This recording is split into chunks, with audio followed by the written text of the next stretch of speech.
Hello, everybody, and welcome to Right Here, Right Now, live Buffalo football talk presented by Forefathers Organics. I'm your host, Alex Brasky. Solo today, my co-host, Ajay Cybulski, a day off before the Bills' first game of the 2024 season, the home opener against the Arizona Cardinals this Sunday, 1 p.m. at Highmark Stadium. The NFL season has already kicked off with two matchups, the Chiefs taking care of the Ravens and the Philadelphia Eagles taking care of the Green Bay Packers. But everybody in Western New York highly anticipating the Bills' first matchup of the season. Perhaps an underrated Arizona Cardinals team coming to town. We'll have more for you tomorrow. A couple of pods coming for you in the morning, and then a pregame show with AJ and myself after the inactives are released before the game. So we have everything you need for Bills Cardinals right here, right now on the podcast. And before we get too deep into this podcast, we'd like to thank our sponsor, Forefathers Organics in Dansville. Unlock the power of nature with Forefathers Organics, your premium CBD store. We offer the highest quality CBD and hemp products to liberate your mind, body, and soul, helping you live happy and free. Our mission is driven by excellence and transparency, using cutting-edge scientific methods to combat stress and target issues at their source. From potent ingestible CBD to soothing topicals, all our products are USDA certified organic. Discover all natural wellness from farm to table. Visit forefathersorganics.com for more information. All right, with AJ taking his well-earned day off, he's really put in great work this week. We brought in Chris Trapasso of CBS Sports and also Reid of 26 Shirts and Bills Mafia to come in and spread their knowledge and what they're feeling heading into week one for the Bills and really expectations for the season. With Chris, we dive into the rookie class and the practice squad. With Dell, we dive into his experiences on previous opening days and what he has planned coming up this Sunday, kind of a fan's perspective on the home opener against the Arizona Cardinals. And before we get to those two interviews, I just want to start today's podcast with a quick conversation by myself, I guess, about the whole Xavier Worthy and Keon Coleman situation that's really gone ablaze on social media since the Chiefs win over the Baltimore Ravens on Thursday night. Obviously, Xavier Worthy, a big performance in that game, 2 touchdowns, big plays on both of them. One really kind of a rushing touchdown coming around the end, a cavalry in front of him, and then the other down the sideline on a deep ball from Patrick Mahomes, relatively uncovered, pretty much wide open down the field. So I'm not sure you can write the narrative on either of these players based on one game without the Bills having taken the field for their week one matchup. We still have to see what Keon Coleman has to offer. But in terms of Xavier Worthy, both of those plays really set up well for him. Like I said, all the blockers in front of him, a great play call from Andy Reid, the other a defensive breakdown. So while it's a great start for Xavier Worthy in a Chiefs uniform, and it does make Bills consider if history is going to repeat itself with the trade to the Chiefs in the draft, the way that they kind of gave the Chiefs Patrick Mahomes, now you kind of give the Chiefs Xavier Worthy. I know there's debate on whether or not the Bills, quote unquote, gave the Chiefs either player, but it certainly gives you pause when your pick could have been used on a player that shows out as Worthy did during that week one opener. But at the same time, like I said, both of those plays really advantageous situations for Worthy. Didn't have an extremely productive day outside of those two plays. So a lot more to be seen from him. And we'll see if he can put a whole season together as really a reliable receiver that Mahomes can go to down in and down out, game in and game out, or if he's just the gadget guy that he really put on display during that game against the Ravens. And as far as Keon Coleman's concerned, he still has an opportunity to spread his wings this weekend against the Arizona Cardinals, no pun intended. Didn't like what I saw from him during the preseason as much as what I saw from him during training camp. I think there's a lot of growth to be had there. But at the same time, he has all the tools that the Bills are looking for when they drafted him. He can go up and get it, make those contested catches in the red zone, something that Worthy really doesn't have the ability to do. He was presented an opportunity against the Ravens and didn't really fare well on that rep. He was able to break up a potential interception, but didn't really have a chance to come down with the ball. And I think that is something that Keon Coleman presents that Xavier Worthy will not. So let's just pump the brakes here, as my friend from Cover One, Aaron Quinn, likes to say, and and really take it slow with the Xavier Worthy, Keon Coleman discourse. I know that's really tough for Bills Mafia to do sometimes, take things slowly and not overreact. But I think that's the smart play here. Let things play out. Maybe mid-season we can circle back and have an evaluation on these two players. But even at that time, I think into these two players' second year, third year, I think that's when you really see them grasp hold of this offense. It's tough for rookie wide receivers to really get ingratiated right away, build that rapport with their quarterback in their first season. So like I said, I think the story still to be written on both of those players. And Bills Mafia, while maybe some cause for concern, let's take a step back and not overreact to Xavier Worthy's 2-touchdown performance. But that's my thoughts on the subject, and now we'll move forward with more pressing matters, namely our discussions with Chris Trapasso of CBS Sports and Del Reid of 26 Shirts and Bills Mafia. First up, Chris Trapasso of CBS Sports. All right, here with Chris Trapasso of CBS Sports and host of One Bills Live, gracious enough to join us here in opening week. And we're recording this on Thursday, Chris. NFL football finally back, the opener tonight. Thank you for joining us. I'm so excited to get going here. Yeah, it's great to have football back. It's felt like forever since we've actually had a football game that really matters. I know that's the general narrative today. To even watch Chiefs-Ravens, two teams that the Bills have seen a lot in the AFC and in the playoffs, of course, will be an extra fun way, even though it's not the Bills, for Bills fans to start the season tonight. And then to get a Sunday 1 p.m. kickoff, if it's going to be like 60 to 65 degrees and sunny, I think it's the perfect way for Bills fans to start this 2024 season. Yeah, everybody for sure raring to go. That place is going to be packed and up for grabs on Sunday. Like I said, I truly, truly can't wait. Let's just start off, Chris, by getting your opinions on how the offseason has gone for the Bills. They made a distinct transition, letting go of a slew of veteran players, bring in some younger players. They're still one of the older teams in the league, but there's no doubt they're going through a transitional phase and expecting contributions from a lot of new faces this year. What are your overarching takeaways from the offseason and just kind of your expectations entering the year for the Bills? If we're talking general, I think it was time for the Bills to kind of turn that next chapter, to go younger, to accentuate speed and youth and explosion, because it felt like, especially at safety, and this is no disrespect to Jordan Poyer or Micah Hyde, who were just staples of that Sean McDermott defense that has been so good since he arrived in Buffalo.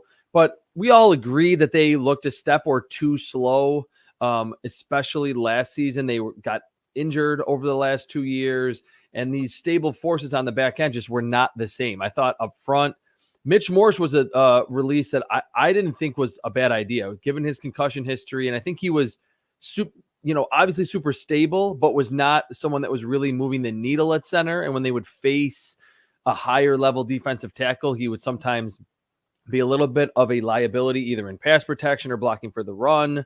Tre'Davious White was a fan favorite, first pick of the Sean McDermott era, but had just not played a lot of football the last 2 seasons, or I guess 3 seasons as well. Yeah. So I just felt like it was time. I want to see this Sean McDermott and now Bobby Babbitt defense with that we know is a great scheme that has been time-tested, one of the better defenses in football, with some new guys looking to prove themselves that are younger with more speed and more explosion. So I think from that perspective, it was probably a tough pill to swallow. And I don't know if it was something that necessarily Brandon Beane went into, the day after the Chiefs lost, said, hey, we need to totally turn to a new chapter.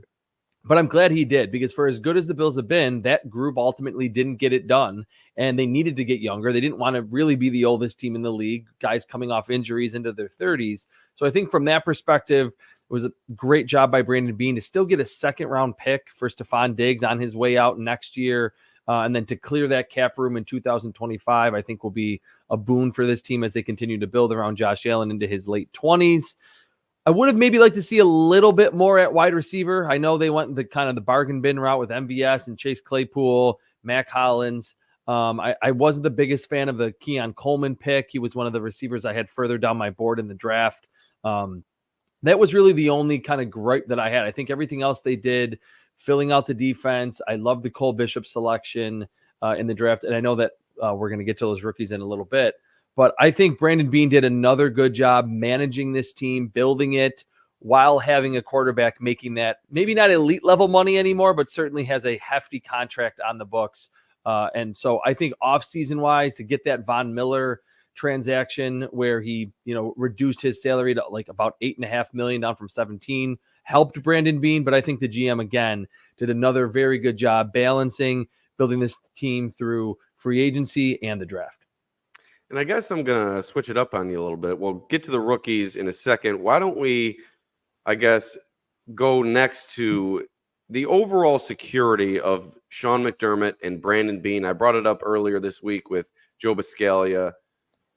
What would it take for either of these guys' job security to be called into question by the team? Obviously, the fan base has been a little disconcerting with Sean McDermott over the past couple of years, maybe a little less so with Brandon Beane. What do you think it would take this year for the team to start to maybe put the wheels in motion to potentially replace these guys in the near term? Maybe not as soon as this season, but perhaps the offseason or next season if things are to go awry. What would it take for that to happen? Well, like you mentioned, I think Brandon Beane has a longer leash than Sean McDermott, because I just think when you're a head coach, there's so much more of a microscope on you when it comes to in-game decisions and challenges and timeouts and things like that, and just losing in the playoffs when you seemingly have a really good roster. I think what it would take for, let's say, Sean McDermott would probably be another loss in the divisional round. That would make 4 years in a row losing in the second round of the playoffs. I don't know if that would necessarily mean that he would get fired the day after that or the night of, but if you're saying put things into motion where he would maybe be on the hot seat, I think that ultimately would be the case. I don't really think Brandon Beane really, like anything outside of a disastrous season, would put him in that kind of dangerous territory to potentially lose his job. They've just extended them recently. So I think McDermott is a little bit closer to the hot seat than Brandon Beane. And I think the ownership would like to see, and certainly the fans as well, for the Bills to get further into the playoffs than they have. They've kind of been stuck on this divisional round since 13 seconds. And one more question before we get to the rookies. Do you think this team is still built well enough to win a Super Bowl? You say that the fans and the team obviously would like to see them advance past that divisional round. Do you think they're capable with the personnel? You mentioned it off the top. You like what Brandon Beane has done. Are you comfortable that this team is still a championship contender? Obviously, with Josh Allen, that's the easy answer. They always are. Outside of that, the supporting cast, is there enough around him to complement him in those tough games down the stretch? That's a really good question. We don't know, and I certainly don't know as well in terms of the rest of the roster, like what those players are going to be, because everything's so new. Everything's so new, and beyond that, the last 2 or 3 years, it was like the same roster. They had so much roster retention with Matt Milano returning when no one really expected it. Jordan Poyer as well. The receiver core was the same. They were kind of adding in, an Emmanuel Sanders moving on from John Brown, and they brought Cole Beasley and John Brown back 2 years ago late in the season. So a lot of familiar faces that we knew what we were going to get. Now, me being someone that beyond kind of covering the Bills for CBS, but mostly covering the NFL draft and young players, I have a decently good sense of the type of young players that they added to this roster. And to answer your question succinctly, I think they do. I think they have the supporting cast along with a very good season from Josh Allen, which you pretty much need to win any Super Bowl today, a high caliber season from your quarterback. I think they have that supporting cast of younger players like the Dorian Williams, like the Cole Bishops, to maybe even Ray Davis at running back to complement James Cook, to be good enough for this team to make a deep run in the playoffs, get to a Super Bowl, and win a Super Bowl. We just had a very similar conversation a season ago with the Kansas City Chiefs after moving on from Tyreek Hill. Like, hey, can they do it? Who are all these young players? Who's Rashee Rice? Who's this guy? Who's Noah Gray? Is George Karlaftis good enough? Can it be someone else besides Chris Jones making plays? We know Nick Bolton, a lot of those younger corners, Josh Williams, Jalen Watson, L'Jarius Sneed, who's now in Tennessee. They were all younger guys that weren't super household names. And with a great season, especially in the playoffs, from Patrick Mahomes, Travis Kelce, and Chris Jones, the rest of that relatively unknown supporting cast did its part. And I think that supporting cast and this young Bills supporting cast are both good enough to win a Super Bowl. Now let's talk about that young supporting cast, and we'll start right at the youngest of the young, the rookie class. You've mentioned a few of them here: Keon Coleman, Cole Bishop, Reid Davis. Who's going to be, in your eyes, someone who really looks into these rookies and knows them front to back, who's going to be the most productive for the Bills this season? Obviously, all eyes on Keon Coleman throughout the preseason and training camp, splashing on social media day after day, but also Reid Davis has come on strong. You haven't seen Cole Bishop out there due to injury, but returning to full participation in practice on Wednesday, so he seems set to start the regular season healthy. You also have a Dwayne Carter, a Javon Solomon, who did miss practice on Wednesday, along that defensive line, who could also be contributors, and then there's others down the list. Who do you think is going to be the most productive rookie for the Bills this season? I'll go with two. I'll go with one on each side of the ball. Like you mentioned, we have not really seen Cole Bishop since that injury in training camp where he made a really great play on the football, hurt his shoulder. I think he is the quintessential like Sean McDermott type of safety, that he did so much at Utah. He would be covering the slot on first down. Then he'd be that Taron Johnson linebacker on the outside on second down. Then he'd be a free safety on third down and make a play on the ball. That's like really his encapsulation of what he did at Utah. He's a premier athlete. He ran under 4.5, which is certainly plenty fast enough in today's NFL at the safety spot. 6'2", over 200 pounds. He's got short arms. That's really the only kind of ding on him in terms of the physical or the measurable side of it. But I think he's smart. He's done a lot in terms of responsibilities.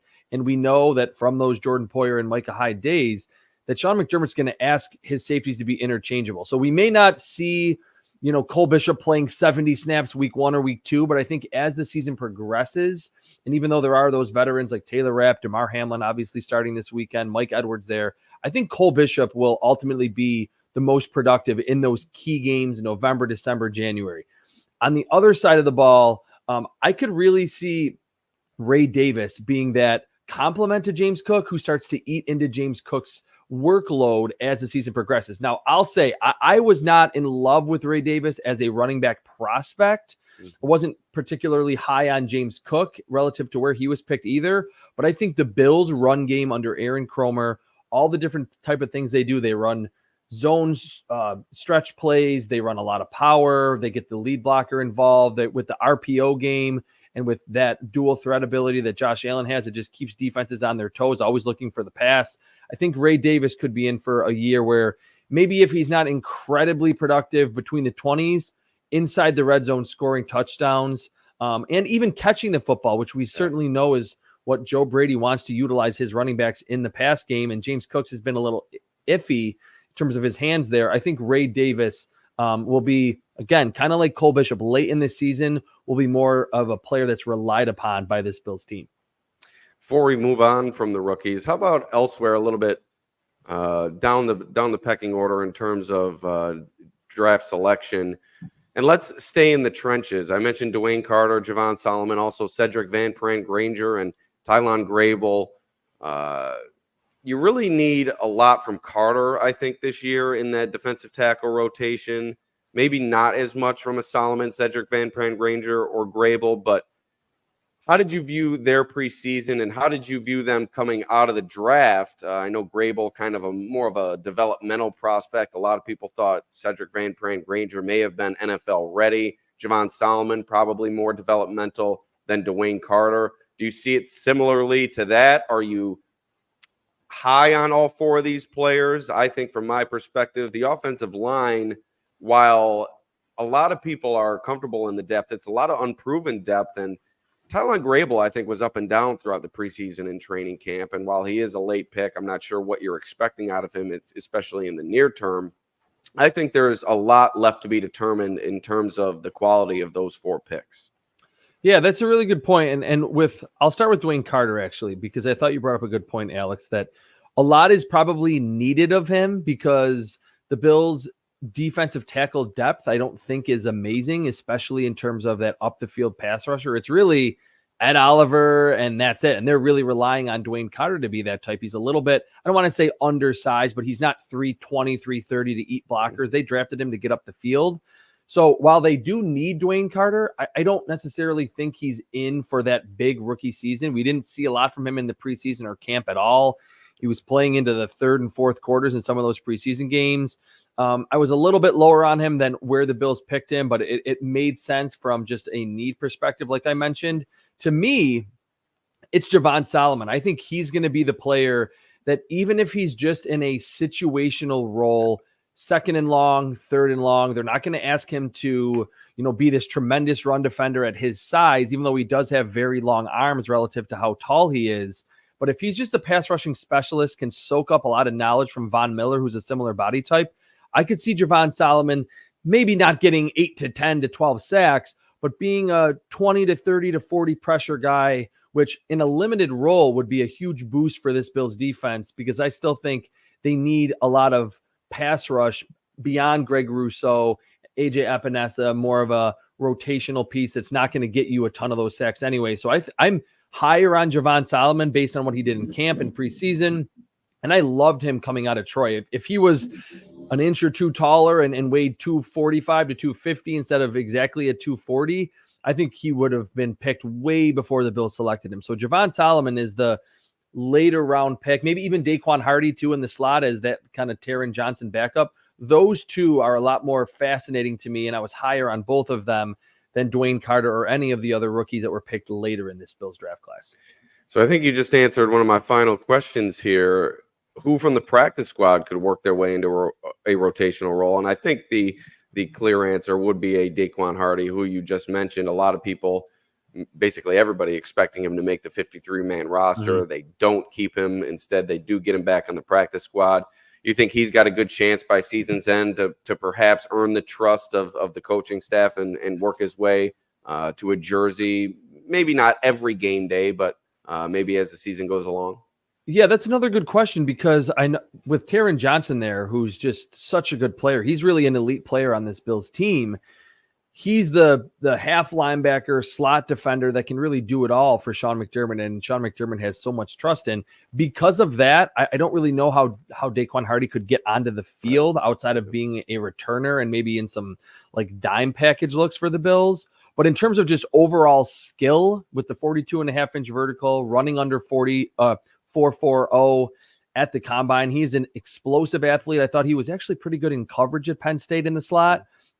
But beyond him, I think Tyrell Shavers, who I know you covered very closely at training camp, kind of felt like he was a lock for the 53-man roster. Then he gets to the preseason with all the Bills quarterback injuries. There was barely any targets to go around. And like I said at the outset, the receiver group, I think, will be decent at the top with Khalil Shakir and Curtis Samuel, but you need a lot of depth in today's NFL. And if Mac Hollins isn't really cutting it, if Keon Coleman has troubles getting open, I could see Tyrell Shavers just getting an opportunity midway through the season from the practice squad. And the last one that I'll bring up was a favorite of mine during the draft process, and he was great in the preseason, Frank Gore Jr., whether it's an injury to the running back spot, and we know that there's a lot of prevalence of injury at the running back position, or just whether it's Ty Johnson, James Cook, or even Ray Davis aren't playing up to the level that the Bills like them to. I think Frank Gore is plenty good enough, even though he's not quite as big as his dad was. He's not this powerful back. He's elusive. He has great vision. He runs with authority. He runs and plays bigger than his size. I could see him as a October, November, December call-up that actually produces in this Bills pretty quality blocking scheme that they've had under Aaron Kromer. All right, Chris, before we get out of here, what's your favorite part about week one? Well, my friends from high school that are now living in West Seneca, they do an awesome tailgate. They go all out. They've added like all the money that they've gotten where people donated. They've thrown it back into like they have 2 flat tops. They have a deep fryer. They have 2 deep fryers. They have an infrared deep fryer and do deep fried turkey later in the season. So being at the tailgate week one is usually the most people that are at that tailgate. They're doing stinger subs, a against the Cardinals this week on Sunday. So it's always fun. The vibes are always so high and so great. And to have a Sunday week 1 game, it's been a couple of years since the Bills have had that luxury at home. The weather seems to be okay. I don't think we're going to get any rain. That's probably my favorite part. And this year in particular, to go to more of on the field observations, just to see, like we've talked about, how all these new pieces look within this scheme on both sides of the ball that we know in the past, and even last year, just in that small sample with Joe Brady, has been able to produce pretty quality results. Like, how does Dorian Williams play? How does Curtis Samuel play? We didn't really see a lot from him. Does Khalil Shakir take that step? How does Greg Rousseau play in that 5th-year option deal year? Like, it's really fun and interesting after we had grown accustomed to these same cast of characters on this Bills team to just get a new cast of characters that, at least on the field in week 1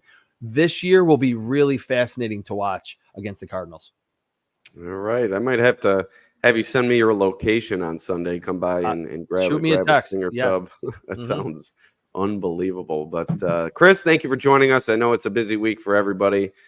Glad to have you on, and we'll be sure to have you on again. Yes, thanks for having me. Can you tell everybody where they can find your work, please?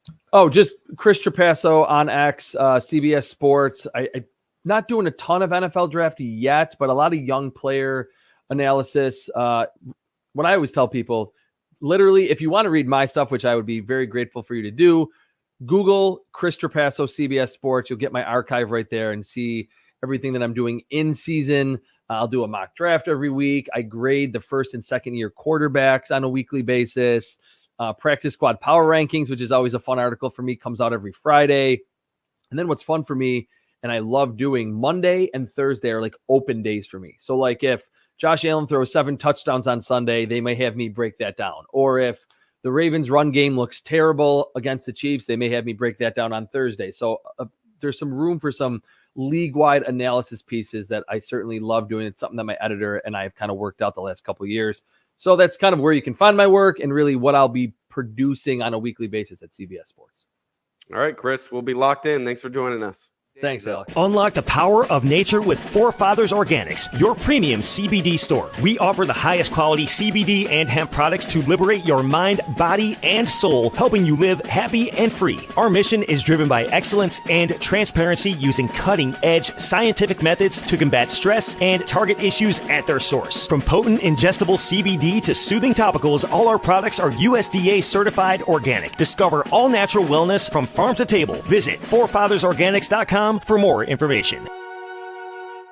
All right, I'd like to thank Chris for joining us. Great stuff from him, as always. Really one of the more analytical minds when it comes to the draft, younger players, and really hunting prospects and evaluating players on the practice squad week in and week out. So very valuable stuff from Chris on today's podcast. And without further ado, let's bring in Mr. Bills Mafia himself, Del Reid.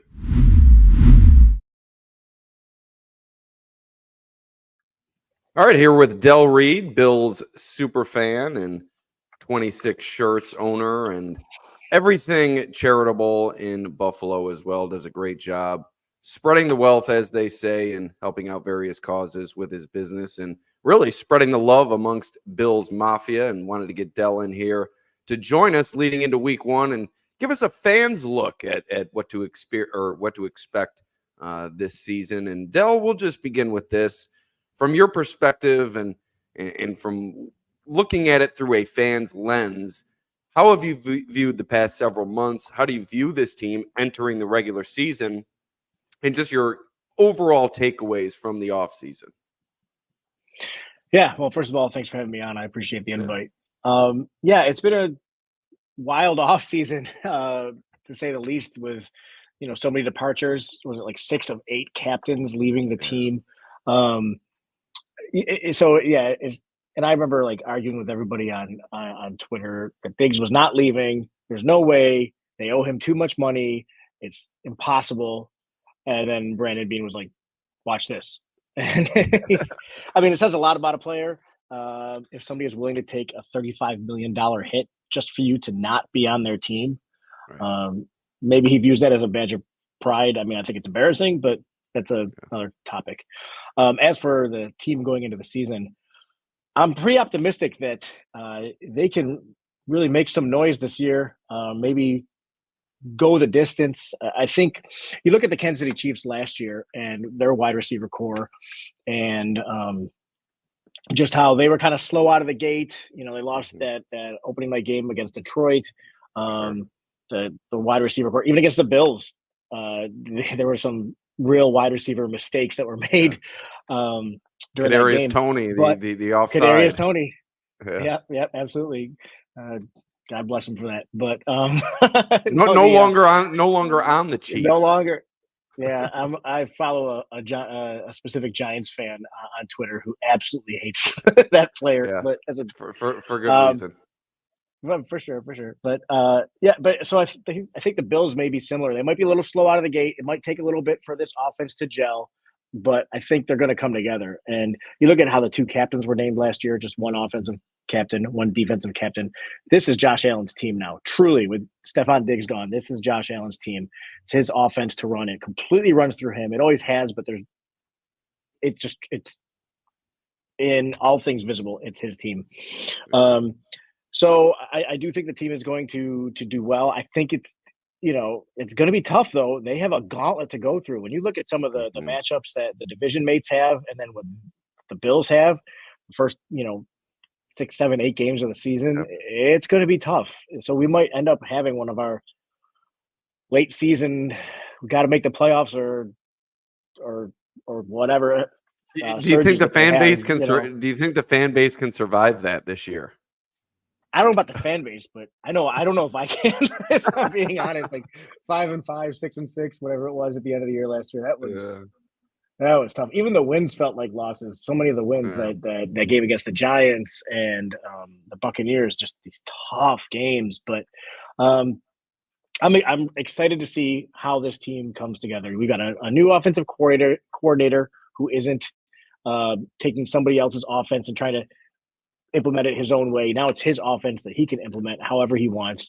Correct me if I'm wrong. Did they announce that Babbage was making the defensive calls this season? Yes, they have. McDermott was asked about that on Wednesday, and that has been made official. All right, so we have a head coach who's going to have a little bit more brain space available this season, for the game day decisions and whatnot. So I'm excited to see what happens. I think they obviously, as long as you have Josh Allen, you have a chance to win the Super Bowl. So we'll see what happens. Now, I want to get your takeaways from just the week 1 opening day experience. And let's start with some of your best memories, maybe some of your worst memories from week 1 and opening day, and specifically the home opener at Highmark Stadium. You went through the drought years. You've come out the other side, now watching the team reap the benefits of success.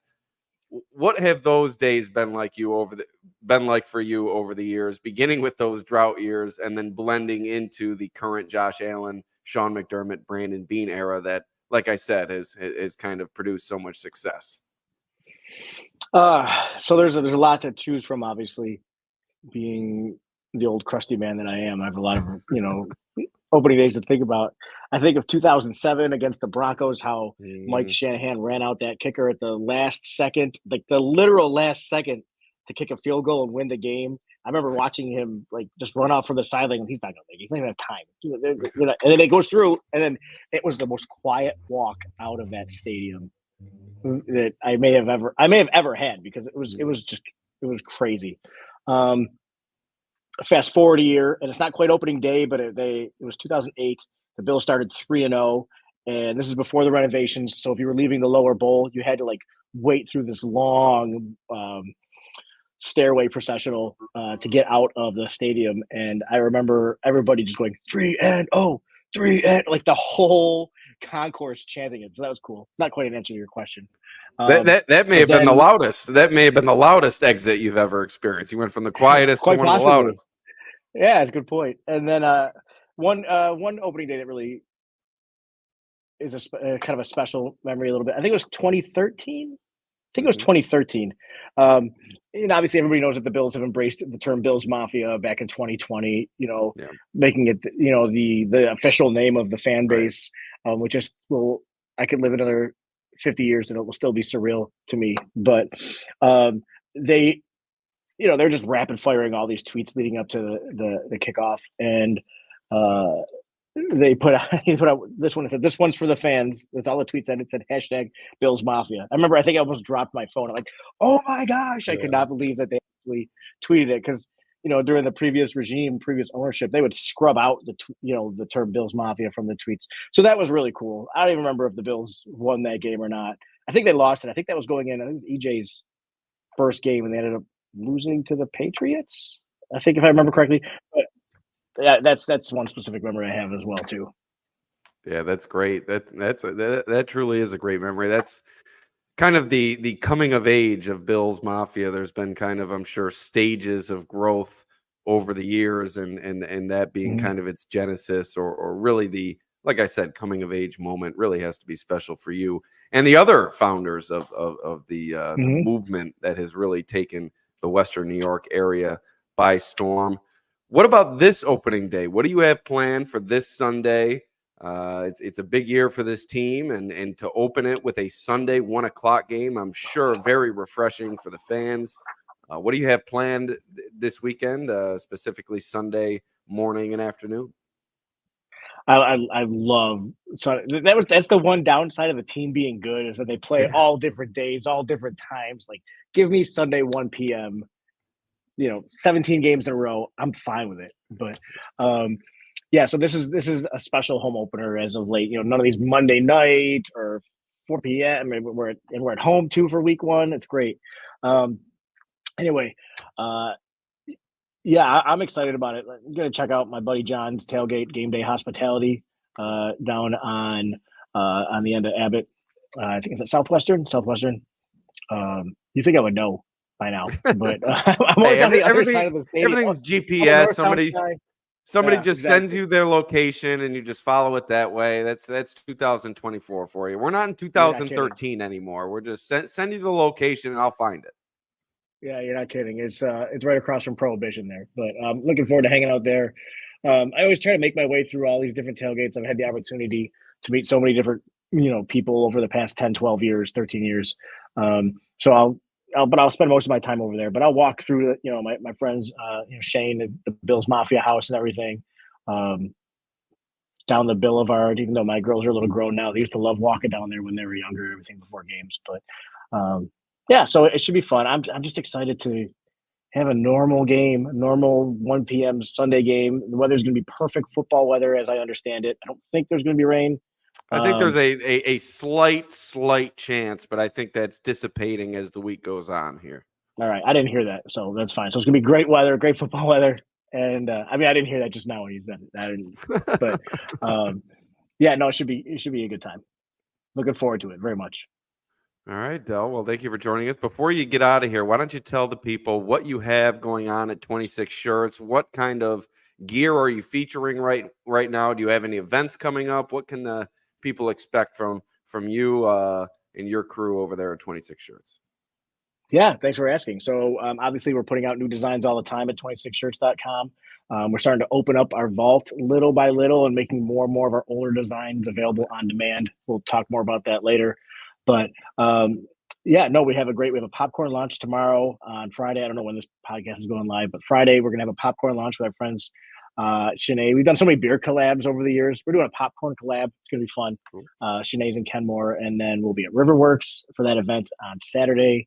I know Joe Marino has been plugging it on his podcast a ton. He's going to be there. And then football on Sunday. So let's go. But and Saturday, if you're in town, you're visiting in town, stop in the showroom. I'll be here. We're going to open specially before the home game, just for people that want to gear up last second, especially for the out-of-towners. All right, great. So Del Reid, Bills Mafia founder, 26 Shirts. Thank you for joining us, and have a great opening day. Go Bills.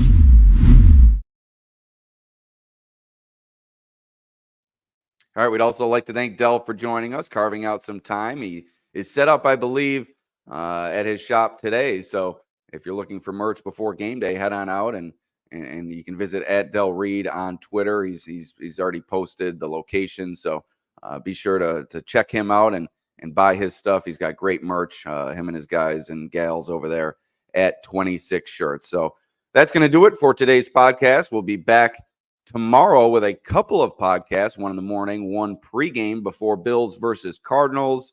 I'd like to thank Chris and Del for joining me today, and happy to have AJ back tomorrow on the podcast. We'll see you next time.